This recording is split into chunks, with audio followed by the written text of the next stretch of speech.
আচ্ছা, সো প্রথমে একটু অডিও একটু খারাপ হতে পারে, এটার জন্য একটু কনসিডার করতে হবে। ঠিক আছে, আমার কাম চলছে। এনিওয়েজ, সো আমরা আজকে আমরা দেখব হচ্ছে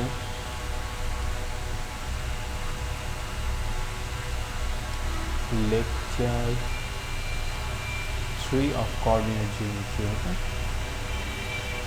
কোঅর্ডিনেট জিওমেট্রি।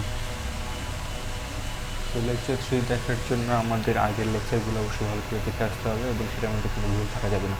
তাই ওইখানে আমরা একটা গুরুত্বপূর্ণ দেখেছিলাম, সেটা হচ্ছে এরিয়ার ফর্মুলা। লাইক আমরা দেখেছিলাম হচ্ছে 1/2 নেই, তারপরে মডুলাস দেই, আমাদের x1 x2 নেই, সরি x1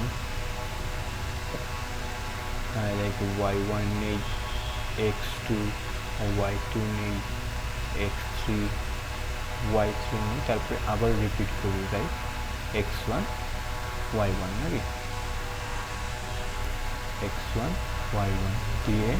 সো আমরা জাস্ট ভিতরে যে মানগুলো থাকে সেটাকে আমরা এটার সঙ্গে আমরা কী করি, আমরা হচ্ছে এটার সঙ্গে এটা গুণ করি, এটার সঙ্গে এটা গুণ করি, দেন এটার সঙ্গে এটা গুণ করি, মানে সবগুলো প্লাস করে, তারপরে মাইনাস এটার সঙ্গে এটা গুণ, মাইনাস এটার সঙ্গে এটা গুণ এবং মাইনাস এটার সঙ্গে এটা গুণ। তাহলে আমাদের বিষয়টা কী হয়ে যায়, আমাদের হয়েছে হচ্ছে x1 y2 plus x2 y3 plus x3 y1। এটা প্লাসের হয়ে গেলে তারপর আবার মাইনাসের নেই, মাইনাস আমাদের কী হয়, মাইনাস হচ্ছে আমাদের হচ্ছে x2 y1, বা এটাকে আমরা এটা লিখি আর কি তোমার বোঝার করতে, একই জিনিস যদিও। লাইক y1 x2 মাইনাস হচ্ছে y2 x3 মাইনাস হচ্ছে y3 x1। ঠিক আছে, এবং এটা তার আগে আমাদের একটা হাফ চলে আসে এবং এটা মডুলাসের মান, অর্থাৎ এটা যেটার মান হয় সেটা আমরা পজিটিভ নিই আর কি। ঠিক আছে, এবং এই মানগুলো সবসময় আমরা অ্যান্টি ক্লকওয়াইজ নিই। ঠিক আছে না? সো অ্যান্টি ক্লকওয়াইজ জাস্ট মানে পজিটিভ মান আসতে হবে, আমরা জানি সবসময়। লাইক এরিয়া বা যেটা আমরা বলি ক্ষেত্রফল, ক্ষেত্রফল ইজ অলওয়েজ পজিটিভ, তাই না? জানতে হবে এরিয়া বা লেন্থ বা এই ধরনের মানগুলো সবসময় আমাদের কী থাকতে হয়, পজিটিভ থাকতে হয়। পজিটিভ আনার জন্য আমাদেরকে এই মানগুলো অ্যান্টি ক্লকওয়াইজ নিতে হবে। বাই চান্স যদি এগুলোর জন্য আমরা পরে করে আমরা যদি এরকম দেখি যে এই মানগুলো আমাদের নেগেটিভ আসছে, তখন আমাদের কী করতে হবে, যে কোনো এটাকে পাল্টে দিতে হবে। লাইক x2 y2 যেটা নিয়েছিল, x1 y1 যেটা নিয়েছিল সেটাকে অন্যটা নিয়ে তারপরে একটু চেঞ্জ করে দিলেই হয়ে যাবে। ঠিক আছে, বুঝতে পেরেছি? তো এটা একটু খেয়াল রাখতে হবে আর কি। তো এখানে মূলত এই ফর্মুলাটাই অনেক গুরুত্বপূর্ণ থাকবে। ঠিক আছে, আমরা গত ক্লাসে আমি বলেছিলাম উদাহরণ 13 দিয়ে শুরু করবো। ঠিক আছে, সো উদাহরণ 13, তার আগে আমি দেখে নিই রেকর্ডিং চলছে কিনা, সবসময় আমাকে দেখে নিতে হয়। লাইক না হলে বিষয়টা কী হলো, আমি সারাক্ষণ গল্প করে গেলাম আর রেকর্ড কিছু হলো না, তুমি কিছু শুনতে পারলে না, তো এটা আর কি। ঠিক আছে, যাই হোক। সো একটি ত্রিভুজের 3টি শীর্ষ এ দেওয়া আছে, বি দেওয়া আছে এবং সি দেওয়া আছে। সি এর মধ্যে আর দেওয়া আছে এবং ক্ষেত্রফল 4 বর্গ একক হলে আর এর সম্ভাব্য মানসমূহ বের করো। ঠিক আছে, সম্ভাব্য মানসমূহ বের করো। তো কী করেছে এখানে দেখো, এ বি সি, এটা হাফ। দেখো এ নিয়েছে, তাহলে x1 y1 1 আর 3, x2 y2 5 আর 1, x3 y3 3 আর 8। ঠিক আছে, আবার রিপিট করবো 1 আর 3, তারপর এটার সঙ্গে এটা গুণ, 1 একে 1 যোগ 5 গুণ আর হচ্ছে 5 আর যোগ 3 তিরিকা 9 নিল, মাইনাস 3 5 15 মাইনাস 3 একে 3 মাইনাস আর 1 এ 8। ঠিক আছে, ব্র্যাকেট নিয়ে নিল 1/2, 4 আর মাইনাস 8 ইকুয়াল টু, তারপরে কী করে দিল 2 আর মাইনাস 4। বুঝতে পারছো এটা কীভাবে করছে, জাস্ট ওইটার হাফ নিয়ে নিয়েছে। ঠিক আছে, এটা এই লাইনটা দেখো, এটার পরে এটা কিন্তু বুঝতে একটু খেয়াল একটু ইয়ে হতে পারে, লাইক তুমি ভেঙে করো না। 1/2 ছিল, গুণ ছিল হচ্ছে 4 আর, তাহলে এটা কত হয়ে গেল 2, তাহলে 2 এটা হয়ে গেলে সমান সমান আমাদের হয়ে গেলে হচ্ছে 2 আর। বুঝতে পারছো, দেখো 2 আর, আর আবার ছিল হচ্ছে 1/2 ইন্টু হচ্ছে 8, এটা কেটে গেল, তাহলে 4 থেকে গেল, তো মাইনাস আমাদের হচ্ছে 4। সো এটা আমাদের চলে আসলো বর্গ একক। ঠিক আছে, এখন আমাদের প্রশ্ন মতে খেয়াল করো, আমাদের কিন্তু প্রশ্ন মতো মডুলাস অফ এত, মডুলাসের ভিতরে আমরা জানি না সব মানগুলো পজিটিভ হয়ে যায়, এই জন্য মডুলাস যখন উঠাই দিবে, তোমাকে তখন কি করতে হবে, প্লাস মাইনাস নিতে হবে। ঠিক আছে, কারণ তুমি জানো না এটার ভিতরে মাইনাসের ছিল নাকি প্লাসের ছিল। ঠিক আছে, তো তুমি তখন দুইটা মান নিয়ে খেয়াল করবে। যখনই আমরা জানি যে মডুলাস, দেখো আমরা মডুলাস দিই, তো মডুলাসের ভিতরে যে মান সেটা আলটিমেটলি পজিটিভ হয়ে যায়। ঠিক আছে, তো সেই জন্য একটু খেয়াল রাখতে হয় আর কি। ঠিক আছে, সো কী করেছে এখানে প্রশ্ন মতে মডুলাস অফ আর, তো মডুলাস উঠে গেলো প্লাস মাইনাস, তো দেখো প্লাস মাইনাস 2r মাইনাস 4, তাই না, তো সমান সমান আমাদের কি হয়ে গেল, আমাদের 4, তাই না। তারপরে এটা প্লাস মাইনাসটাকে কী করলো, ওই দিকে নিয়ে চলে, তাহলে 2r মাইনাস 4 সমান সমান হচ্ছে প্লাস মাইনাস 4। এখন তুমি কি করবা, এখন তুমি যে কোনো যদি করো, ঠিক আছে, তখন তুমি কী করবা, এর পরের ধাপ কী করবা, এটার পরের ধাপ তুমি কিছুই না, জাস্ট তুমি কি করলে, আমাদের কি এসছে 2r মাইনাস 4 সমান সমান হচ্ছে প্লাস মাইনাস 4। তুমি লিখবা আইদার বা হয় আইদার 2r মাইনাস 4 সমান সমান হচ্ছে 4, পজিটিভ 4 আর কি। ঠিক আছে, প্লাস 4 না লিখে এত, বা or 2r minus 4 equal to হচ্ছে মাইনাস 4। তো এখন জাস্ট দুইটার মান বের করে, তো অর ইকুয়াল টু কী হবে, সো এটা করো, তাহলে 2r সমান সমান কত হয়ে গেল, 4 দিকে চলে আসলো, 2r সমান সমান 8, আর 8 সমান সমান আমাদের কত হয়ে গেল, আর সমান সমান আমাদের হচ্ছে 4 হয়ে গেল, তাই না। সমস্যা আছে, সমস্যা নাই। ওইদিকে আমাদের 2r সমান সমান কী হয়ে গেল, মাইনাস 4 যোগ প্লাস 4 আর 2r সমান সমান প্লাস মাইনাসে 0 হয়ে গেল, আর r সমান সমান আমরা যদি 0কে যদি গুণ ভাগ করি সেটা আমাদের 0ই মান আসে। তো r এর মান আমরা দুইটা পেয়ে গেলাম, একটা হচ্ছে 4, একটা হচ্ছে 0। ঠিক আছে, এইভাবে করে দিচ্ছি। তো এইখানে দেখো এটাই মনে করেছে, হ্যাঁ জাস্ট অন্যভাবে 8 ছিল 2r সমান সমান 0, বুঝতে পারছি লাস্টের অ্যান্সার। ঠিক আছে, আর এর মান হয়তো 0 হতে পারে বা 4 হতে পারে। ঠিক আছে, যে কোনো মান এখানে হতে পারতো আর কি। ঠিক আছে, এটাই মূলত মানে নিলে এটার ক্ষেত্রফলে 4 বর্গ একক হতো আর কি। ঠিক আছে, বুঝতে পেরেছো। সো এটা আমি দেখাই দিলাম, মনে হয়তো কনফিউশন হতে পারে কারণ এটা ভেঙে করে নাই। তো প্রথম লাইন তো এটাকে ওইটা করছি, তারপরে এটা কীভাবে এসছে, এবং পরবর্তীতে ওইটাকে তুমি হয় আমরা লিখি না, হয় এত বা এত, তো এটা জাস্ট হবে, তুমি বাংলা লিখতে পারতে এখানে হয় আর কি, আইদারের জায়গায় বা এখানে বা লিখতে পারতে, এভাবে লিখে দুইটা বের করে দিলেই হয়ে গেল। আমি বুঝাতে পারছি। তো তারপরে দেখো জাস্ট চতুর্ভুজের ক্ষেত্রফল আমরা সেম ত্রিভুজের ক্ষেত্রে যখন আমরা 3টা নিয়ে করছি, এখানে জাস্ট আমরা চতুর্ভুজে কিন্তু 2টা দেখছিলাম। একটা কি করতে পারি, আমরা চতুর্ভুজের মধ্যে 2টা ত্রিভুজ বানাই ফেলতে পারি, এদিকে একটা ত্রিভুজ, এদিকে একটা ত্রিভুজ, তাই না। দেখো এদিকে একটা ত্রিভুজ হয়ে যায় এবং এদিকে একটা ত্রিভুজ হয়ে যায়, আমরা কিন্তু এটা দেখেছিলাম গত ক্লাসের মধ্যে। ঠিক আছে, এই দুইটাকে তারপরে যোগ করে দিলেই হয়। তো দেখো চতুর্ভুজের এখানে ক্ষেত্রফলে দিয়ে দিয়েছে, লাইক ক্ষেত্রফল হচ্ছে ত্রিভুজ এবিসির ক্ষেত্রফল, এসিডির ক্ষেত্রফল। এখানে আমরা এসিডি কীভাবে বের করি, আমরা এটা বের করি, এই এসি বের করি, অর্থাৎ এটা বের করি। ঠিক আছে, এসি বের করলে এটার জন্য এটা বের করতে পারি, এটার জন্য এটা করতে পারি, দুইটার ক্ষেত্রফল আলাদা করে তারপর যোগ করে দিতে পারি। এটা করতে পারি, আরেকটা করতে পারি, সেটা হচ্ছে আমাদের এই ফর্মুলা। এটা সহজ ফর্মুলা। আমরা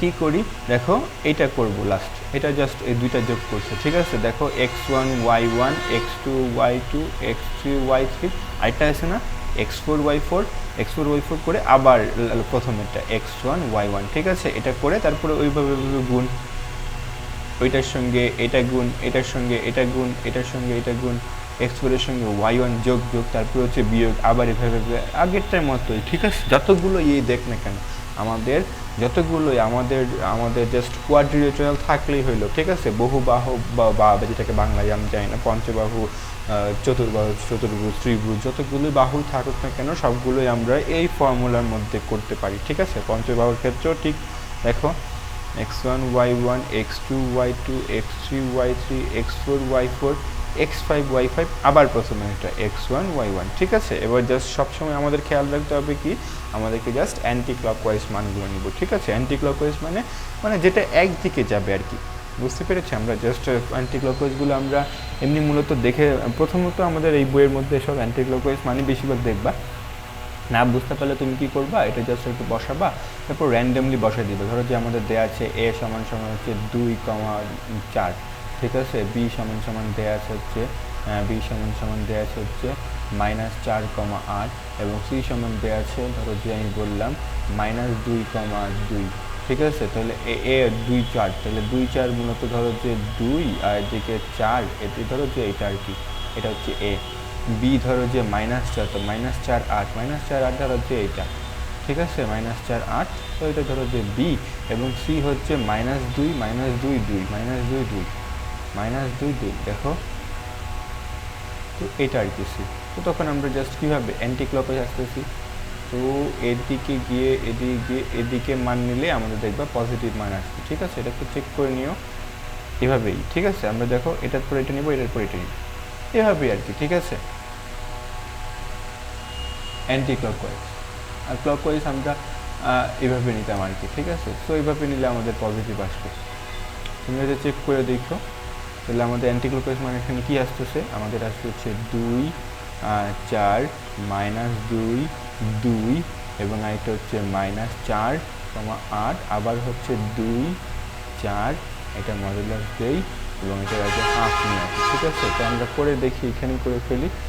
2 দুগুণে হবে তাহলে হাফ 2 দুগুণে হবে হচ্ছে 4, -2 হচ্ছে -16 এবং মাইনাস হচ্ছে আবার 16, তো আবার হয়ে গেল হচ্ছে মাইনাসে প্লাস, 4 দুগুণে 8, তারপরে হবে -4 দুগুণে 8, তারপরে আবার হবে হচ্ছে -8 দুগুণে 16, ঠিক আছে। মাইনাস দুগুণে, আচ্ছা 4 দুগুণে 8 দুগুণে 16 মাইনাস, আবার -4। সো প্রথমেই তো আমাদের কি হয়ে গেল, আমাদের এটা কেটে গেল, ঠিক আছে, এটা কেটে গেল। তারপরে আমাদের কি হবে, হাফ, তারপরে দেখো মাইনাসে প্লাস, সো 4 এই দুইটা আগে করি, মাইনাসে প্লাস, তো মাইনাস হচ্ছে 32, মাইনাস হচ্ছে 16, সমান সমান হচ্ছে হাফ, 4 মাইনাসে প্লাস, -6, 8 আর 4, তো সমান সমান দেখো মাইনাসের মান আসতেছে, তার মানে এটা হয়নি ওইদিকে করলে, ঠিক আছে। তো 4, এটা হচ্ছে মাইনাস আমাদের কি, আমাদের হচ্ছে 44, এটা হাফ করে দিলে হচ্ছে 22 আসবে মাইনাসে। তো মাইনাসে যেহেতু এসছে আমাদের ঘুরাই নিতে হবে, তাহলে আমরা ঘুরাই কীভাবে নিব, আমরা জাস্ট ওইটাই করি, হাফ, আবার আমরা দেই জাস্ট ওইটাকে ওইটাই দিই, ঠিক আছে। 2, 4, -4, -4, 8, -4, 8, -2, 2, -2, 2 এবং আরেকটা হচ্ছে 2,4, 2, 4, এটা যদি আমরা করি, তাহলে ইকুয়াল টু হচ্ছে হাফ থাকতেছে 4 দুগুণে 8, মাইনাস 4 দুগুণে 8, -4 দুগুণে 8 প্লাস 4 4 16, -16, আচ্ছা 16 মাইনাস কেন, এটা তো প্লাস 16, তাই না, এটা 16 আর এটা হচ্ছে -4। তো আমাদের কী হবে এখন, এটা কাটা, সমান হচ্ছে হাফ, দেখো আমাদের 16 হচ্ছে 32, মাইনাসে প্লাস, মাইনাস 8 14, এটা হচ্ছে কত, 8 আর 4 কত, 12, তো 12, তো সমান আমাদের কত আসবে, হাফ অফ 22, হাফ অফ 22, সমান আমাদের কত আসে, হাফ অফ 22 হচ্ছে আমাদের 12 না, আমাদের হচ্ছে 11.5, তাই না? জাস্ট 11.5। তো দেখতে পাচ্ছ সেটা পজিটিভ মান এসছে। তো পজিটিভ মান মানে এটা হচ্ছে আমাদের লাইক ক্লকওয়াইজ। তো এটা একটু আমার কাছে অন্যরকম, আমি জাস্ট বুঝতে পারি না এইভাবে দিয়ে। সো আমি জাস্ট মানগুলো দেখে করতে হয়, ঠিক আছে? মানগুলো দেখে, যেহেতু আগেরটার মধ্যে আমাদের কী এসছে, মাইনাসের মান চলে এসে, তখন আমাদের এটা আমরা জাস্ট এটা দিয়ে দিলেই আমাদের বের হয়ে যেতেছে, ঠিক আছে? সো আমি যদি এটা ক্যালকুলেট করতে চাই, আমি যদি তোর ফর্মুলায় জাস্ট আ সেকেন্ড, ঠিক আছে? আমি যদি একটু চেক করে নিতে চাই মানটা ঠিক আছে নাকি। লেটস সে ইফ এ হচ্ছে 2,4 দেন বি হচ্ছে আমাদের -4,8 এবং সি হচ্ছে আমাদের কত? সি হচ্ছে আমাদের -2,2। Find the area. আমি যদি ফাইন্ড দ্য এরিয়া দেই, সো আমাদের জাস্ট ওইটা ফর্মুলার মধ্যে আমাদের বের হয়ে চলে আসবে। জাস্ট অ্যান্সারটা দেখতেছি, একটু ওয়েট করো।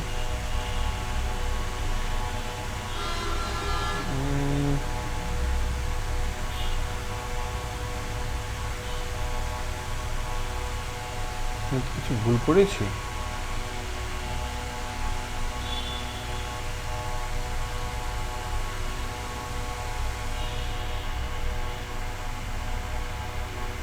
দেখি তো। 8 2 16। আচ্ছা, এখানে 8 2 16 না লিখে আমি কি লিখছি? আরে ওই জন্যই করলাম। খেয়াল করো, একটু এখানে ঠিক করতে হবে। তুমি নিশ্চয় দেখেছো নাকি? জাস্ট একটু খেয়াল রাখবো আর কি, ঠিক আছে? মাঝে মধ্যে লাইক আমরা দেখি আর কি, ঠিক আছে? হাফ চলে আসতেছে আমাদের, হাফ 8 2 16,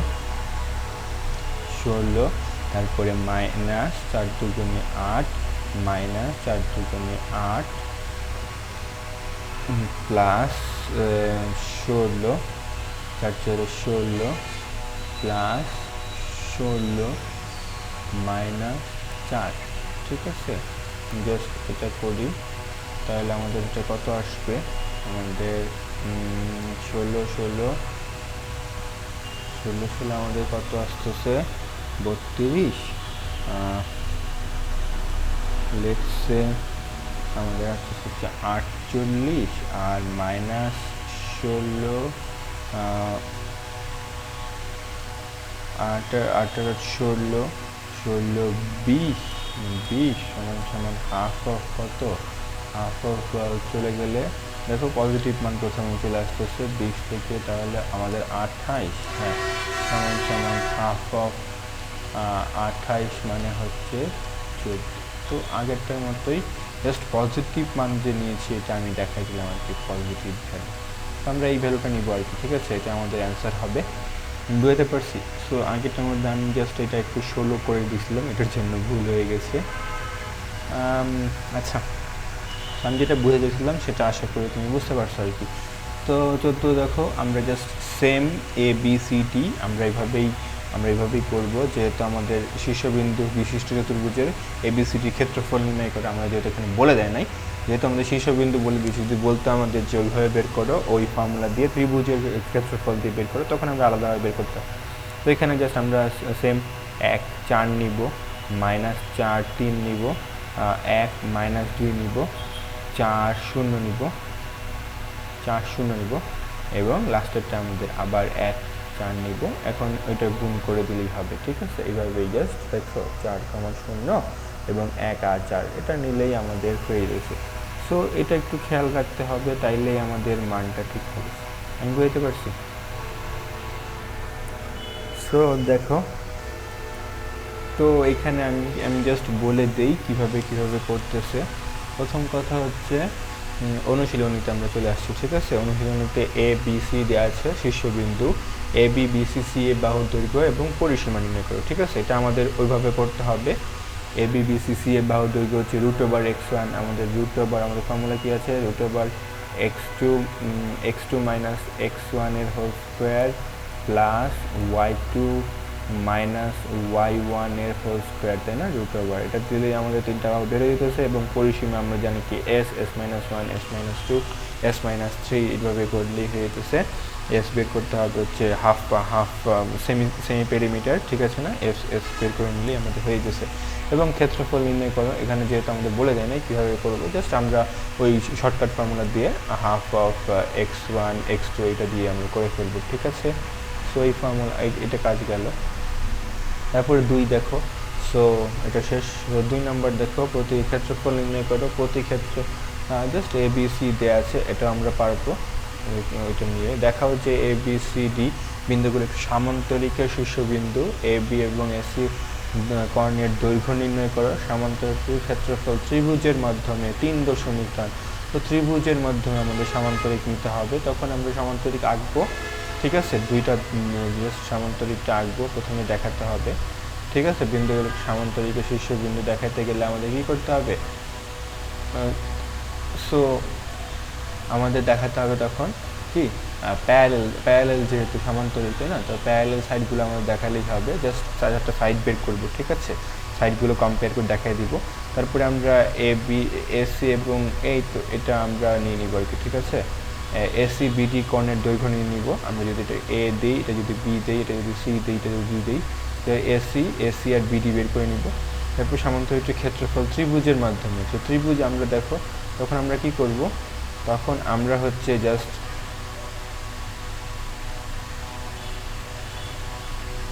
তখন আমরা কি করব, তখন জাস্ট এই তো একটা ত্রিভুজ পেয়ে গেছিলাম, দুইটা ত্রিভুজের মান আমরা বের করে ফেলবো। ঠিক আছে, ত্রিভুজের ক্ষেত্রফলের মান দিয়ে বের করে ফেলবো।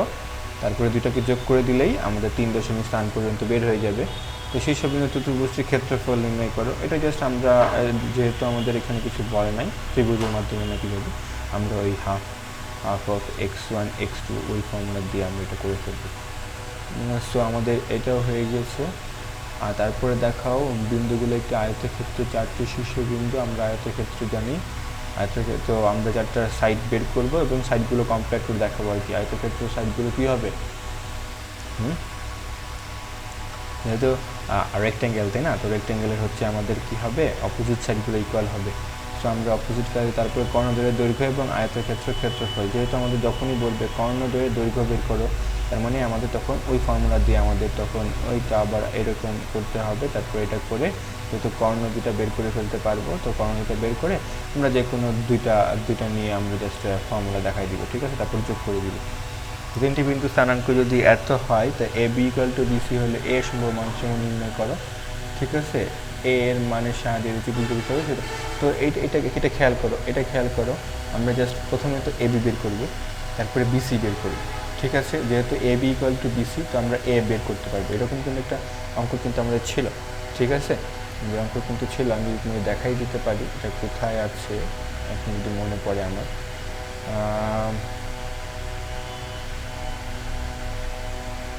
থেকে এখন পাবো, ওই আগের লেকচারের মধ্যে ছিল আর কি। ঠিক আছে, এই তো আগের লেকচারের মধ্যে এই তো এইখানে। সো এটার জন্য আমরা কিন্তু এই পি বিন্দুতে, ওইটা যদিও অন্যটা, মানে আমরা জাস্ট এটা ওই রকম কিন্তু একটা ছিল আর কি। ঠিক আছে, সো এটাও কিন্তু আমরা পারা যাবে, নাকি দেখাই দিতে হবে। দেখো আমরা এ বি বের করে ফেলো, এ বি সমান সমান যেটা হবে বিসি বের করে আমরা এ বের করে ফেলবো। ঠিক আছে, এ দুইটা মান হতে পারে, তো দুইটা সম্ভাব্য মান হবে। ঠিক আছে, তারপরে এর মানে সময় ত্রিভুজ গঠিত হয় সেই ক্ষেত্রফল নির্ণয় করো। তারপরে আমরা জাস্ট আবার ওইটা দিয়ে ওইরকম দিয়ে বের করে ফেলবো। ঠিক আছে, এটাও আমি তোমাকে বলে দিলাম, তো এটা নিজে থেকে চেষ্টা করো। তারপরে এ বিসি স্থানাঙ্ক যথাক্রমে এত হল, এ বি এর দৈর্ঘ্য এসি এর দৈর্ঘ্য দ্বিগুণ হলে জাস্ট আমাদের বলতে হবে কি এ বি এর দৈর্ঘ্য এসি এর দ্বিগুণ, এসি এর দ্বিগুণ হলে এ বের করো। যেহেতু আমরা বিসি দেখো এসি এর দ্বিগুণ, ঠিক আছে, এ বি এর দৈর্ঘ্য এসি এর দ্বিগুণ হলে, তো দেখো যেহেতু আমরা এ বি এবং AC AB is twice of AC হলে আমরা এ বি বের করে ফেলতে পারবো এবং এসি বের করে আমরা এ এর মান এখানে বের হয়ে যাবে, ঠিক আছে। তো এটাও কিন্তু সহজ আছে, তো চেষ্টা করে নিজে থেকে। চতুর্ভুজের ক্ষেত্র পদ্ধতি দুই মানে কি? পদ্ধতি দুই মানে হচ্ছে ওই হাফ অফ ওই তো x1 x2 x2 সরি ওইটা হচ্ছে y2 এরকম করে ওইটাই মূলত পদ্ধতি দুই, ঠিক আছে। আর পদ্ধতি এক কোনটা? ওই ত্রিভুজে ওইটা যোগ করে দিয়ে, ঠিক আছে, বুঝতে পেরেছি। সো এটাও কিন্তু আমাদের এইগুলো কিন্তু জাস্ট তুমি পারবা। তারপর শীর্ষবিন্দু বাহুভুজের ক্ষেত্রফল 11 দেখাও যে এত। সো আমরা জাস্ট এটার মধ্যে আমরা কি করব, ABCD আমরা ওই দুই পদ্ধতি দিয়ে বের করে তারপরে শীর্ষবিন্দু বাহুভুজের ক্ষেত্রফল 11 বলবো। এটা যদি 11 ইকুয়াল, এটার এরিয়া বের করবো, এরিয়া যদি 11 হয় তাহলে এটাই দেখাই দিব, ঠিক আছে।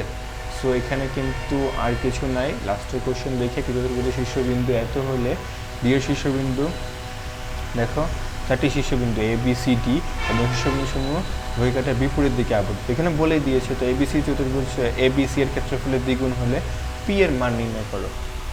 তো খেয়াল করো আমরা জাস্ট কি করব, আমরা হচ্ছে এখানে ABC চতুর্ভুজের ক্ষেত্রফল ত্রিভুজ ABC এর ক্ষেত্রফল আমরা দেখো A B এবং C। প্রথমে আমরা কি করব, ABC এরিয়া বের করব, ঠিক আছে। ABC এরিয়া বের করব কি ফর্মুলা দিয়ে? ওই তো হাফ অফ ওইটা দিয়ে, ঠিক আছে। এই ফর্মুলা দিয়ে আমরা ABC ক্ষেত্রফল পেয়ে যাব। ক্ষেত্রফল পেয়ে গেলে তাহলে আমরা জানি কি এখানে ABCD হচ্ছে টুয়াইস ABCDর ক্ষেত্রফল এটার দ্বিগুণ, ঠিক আছে। ক্ষেত্রফলের দ্বিগুণ হলে P এর মান। তো ABCD মানে কি? ABCD equal to twice of ABC, ঠিক আছে। টুয়াইস অফ ABC দিয়ে আমরা এটা পেয়ে যাব না? ABCD পেয়ে যাব। ABCD পেয়ে গেলে তখন আমরা জাস্ট কি করব, ওই ফর্মুলা দিয়ে আমরা বসাবো। তারপরে আবার আমরা এরিয়ার ফর্মুলা বসাবো এখন ABCD নিয়ে। তো আমরা জানি কি ওইটা তখন আমরা লিখবো আর কি, ঠিক আছে। তখন আমরা লিখবো, সো দেখো হাফ অফ A এর মান কিন্তু দেওয়া আছে, তো B এর মানও দেওয়া আছে, C এর মান দেওয়া আছে, D এর মানের জায়গায় আমাদের ওইটা P/3 বসাতে হবে। এভাবে করে তারপরে আমরা ফর্মুলাটা বসাবো। জাস্ট এটাও সহজই, ঠিক আছে। ইকুয়াল টু এত, ঠিক আছে, এটা ইকুয়াল টু এত। তো এটাও কিন্তু পারবা, ঠিক আছে। প্রথমে ABC বের করো, তারপর ABCDর এরিয়া আমরা দেখতেছি 2 অফ ABCD। তো আমরা এরিয়া এতক্ষণ ধরে আমরা জাস্ট এটাই তো বের করলাম, তাই না।